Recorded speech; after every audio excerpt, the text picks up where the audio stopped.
नमक का दारोगा। हर व्यक्ति में अच्छाई और बुराई दोनों ही होते हैं, लेकिन जब हम अपनी बुराइयों पर विजय प्राप्त कर लेते हैं तो हमारा हृदय निष्कपट हो जाता है। आइए प्रेमचंद द्वारा रचित इस कहानी के माध्यम से असत्य पर सत्य की और धन की ताकत पर ईमानदारी की जीत को देखें और समझें। जब नमक का नया विभाग बना और ईश्वर प्रदत्त वस्तु के व्यापार करने का निषेध हो गया तो लोग चोरी छिपे इसका व्यापार करने लगे। इसके दारोगा पद के लिए तो वकीलों का भी जी ललचाता था। वंशीधर रोजगार की खोज में निकले। उनके पिता एक अनुभवी व्यक्ति थे। समझाने लगे, बेटा, घर की दुर्दशा देख रहे हो, ऋण के बोझ से दबे हुए हैं। लड़कियां विवाह योग्य हो गई हैं। नौकरी में ओहदे की ओर ध्यान मत देना। ऐसा काम ढूंढना जहां कुछ ऊपरी आय हो। मासिक वेतन तो पूर्णमासी का चांद है, जो एक दिन दिखाई देता है और घटते घटते लुप्त हो जाता है।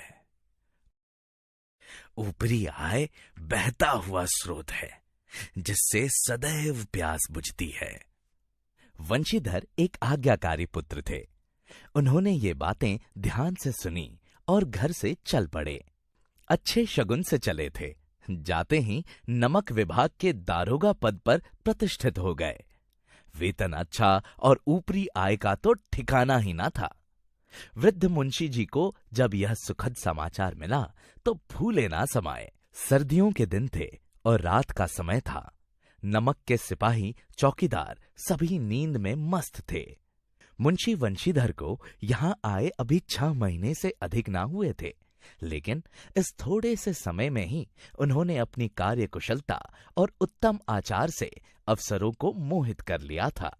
नमक के दफ्तर से 1 मील पूर्व की ओर जमुना बहती थी। उस पर नाव का एक पुल बना हुआ था।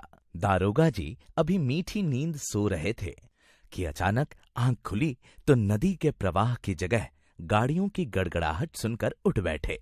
इतनी रात गए गाड़ियां नदी के पार क्यों जाती हैं? अवश्य कुछ न कुछ गोलमाल है। वर्दी पहनी, तमंचा जेब में रखा और बात ही बात में घोड़ा बढ़ाए हुए पुल पर आ पहुंचे। गाड़ियों की एक लंबी कतार पुल के पार जाती देखी। डांट कर पूछा, किसकी गाड़ियां हैं? थोड़ी देर तक सन्नाटा रहा। आदमियों में कुछ कानाफूसी हुई। तब आगे वाले ने कहा, पंडित अलोपीदीन की। कौन पंडित अलोपीदीन? दातागंज के। मुंशी वंशीधर चौंके। पंडित अलोपीदीन इस इलाके के सबसे प्रतिष्ठित जमींदार थे। लाखों रुपए का लेन देन करते थे। इधर छोटे से बड़े कौन ऐसे थे जो उनके ऋणी ना हों? मुंशी जी ने पूछा, गाड़ियां कहाँ जाएंगी? उत्तर मिला, कानपुर। लेकिन यह प्रश्न करते ही कि इनमें क्या है, सन्नाटा छा गया। दारोगा साहब का संदेह और बढ़ा तो उन्होंने घोड़े को एक गाड़ी से सटाकर बोरे को टटोला। भ्रम दूर हो गया। ये नमक के ढेले थे। पंडित अलोपीदीन अपने सजीले रथ पर सवार चले आ रहे थे। अचानक कई गाड़ीवानों ने घबराते हुए आकर कहा, महाराज, दारोगा ने गाड़ियां रोक दी हैं और घाट पर खड़े आपको बुलाते हैं। पंडित अलोपीदीन का लक्ष्मी पर अखंड विश्वास था। न्याय और नीति सब लक्ष्मी के ही खिलौने हैं। इन्हें वे जैसा चाहती हैं नचाती हैं। लेटे लेटे गर्व से बोले, चलो हम आते हैं। यह कहकर पंडित जी ने बड़ी निश्चिंतता से पान खाया और फिर लिहाफ ओढ़े हुए दरोगा के पास आकर बोले, बाबूजी, आशीर्वाद कहिए। हमसे ऐसा कौन सा अपराध हुआ कि गाड़ियां रोक दी गईं? वंशीधर रूखे स्वर में बोले, सरकारी हुक्म। अलोपीदीन ने हंसकर कहा, हम सरकारी हुक्म को नहीं जानते और ना सरकार को। हमारे सरकार तो आप ही हैं। हम कभी आपसे बाहर हो सकते हैं भला? आपने व्यर्थ ही कष्ट उठाया। यह तो हो ही नहीं सकता कि हम इधर से जाएं और आपको भेंट ना चढ़ाएं। अलोपीदीन की बातें सुनकर वंशीधर कड़क कर बोले, हम उन नमक हरामों में नहीं हैं जो कौड़ियों पर अपना ईमान बेचते फिरते हैं। आप इस समय हिरासत में हैं। आपका कायदे के अनुसार चालान होगा। मुझे अधिक बातों की फुर्सत नहीं है। जमादार बदलू सिंह, तुम इन्हें हिरासत में ले चलो, मैं हुक्म देता हूं। पंडित अलूपी दीन स्तंभित हो गए। ऐसा अपमान इससे पहले उन्होंने कभी ना सहा था। बड़े दीन भाव से बोले, बाबू साहब, ऐसा ना कीजिए, हम मिट जाएंगे, इज्जत धूल में मिल जाएगी। हमारा अपमान करने से आपके हाथ क्या आएगा? वंशीधर ने कठोर स्वर में कहा, हम ऐसी बातें सुनना नहीं चाहते। अलूपी दीन के स्वाभिमान और धन ऐश्वर्य को कड़ी चोट लगी, किंतु अभी तक उन्हें धन की शक्ति का पूरा भरोसा था।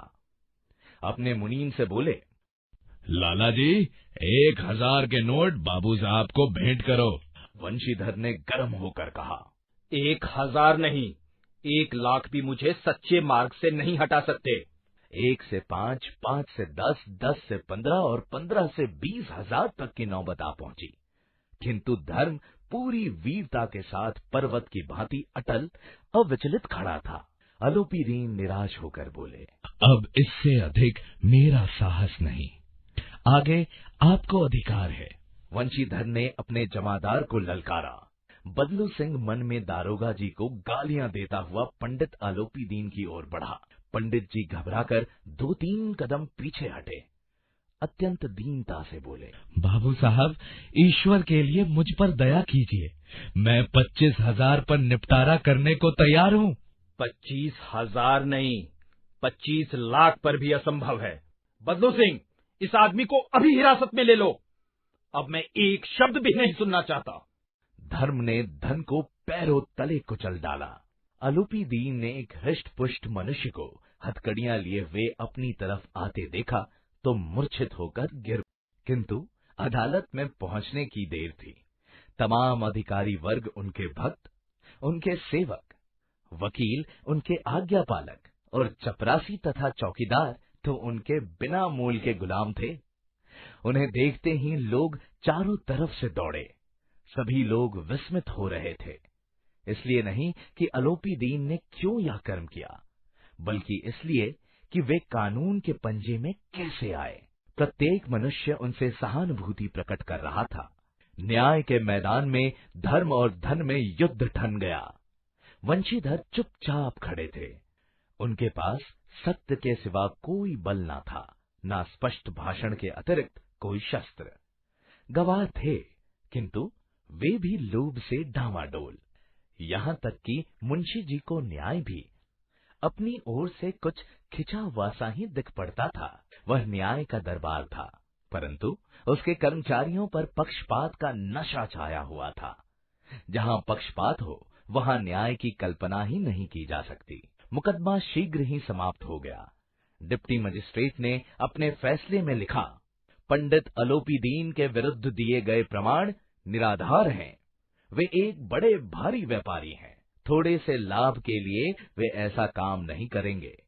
यद्यपि नमक के दारोगा मुंशी वंशीधर का अधिक दोष नहीं, लेकिन यह बड़े खेद की बात है कि उसकी विचारहीनता के कारण एक भले मानुस को कष्ट झेलना पड़ा।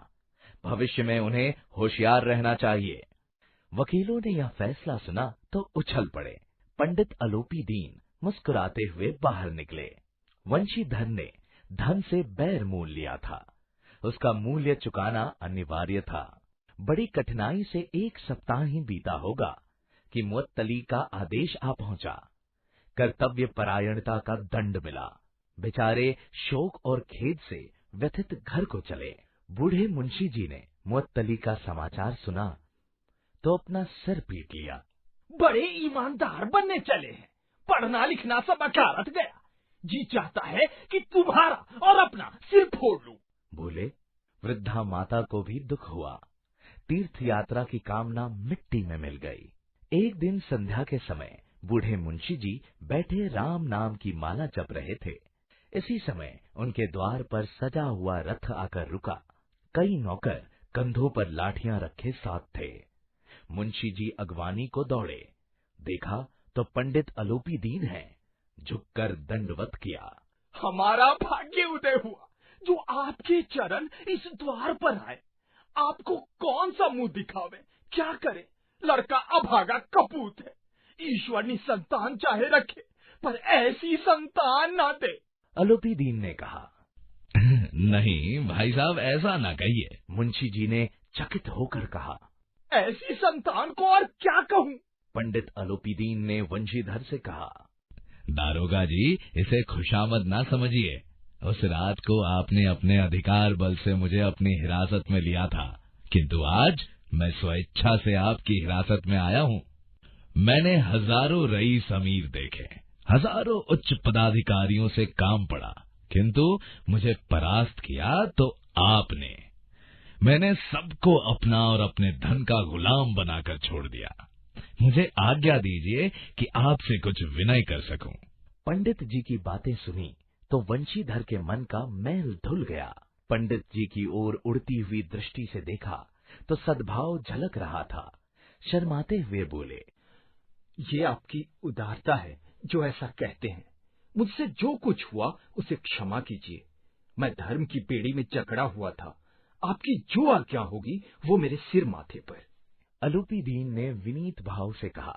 नदी तट पर आपने मेरी प्रार्थना नहीं स्वीकार की थी, किंतु आज स्वीकार करनी पड़ेगी।